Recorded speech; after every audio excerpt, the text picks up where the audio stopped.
Ang maayong balita suno kay Juan. Juan, Kapitulo 1. Sa wala pa matuga ang kalibutan, yara na ang pulong. Ang pulong kaupod sa Dios, kagang pulong Dios. Halin gid sa ginsuguran ang pulong kaupod sa Dios.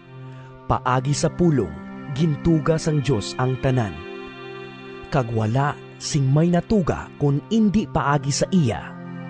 Ang pulong amo ang ginhalinan sang kabuhi, kag ini nga kabuhi nagdala sing kapawa sa mga tawo.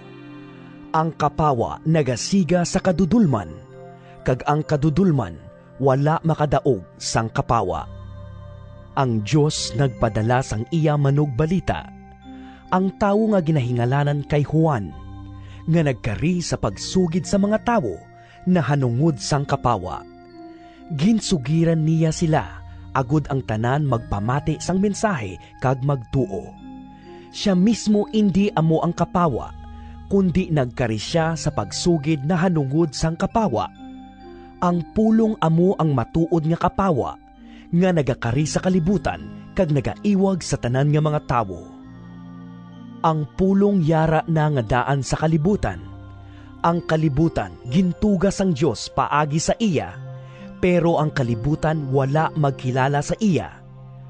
Nagkari siya sa iya kaugalingon nga banwa, pero ang iya mga kasimanwa wala magbaton sa iya. Pero mayara gid man nga nagbaton kag nagtuo sa iya. Gani ini sila ginhatagan sing kinamatarong nga mangin anak sang Dios.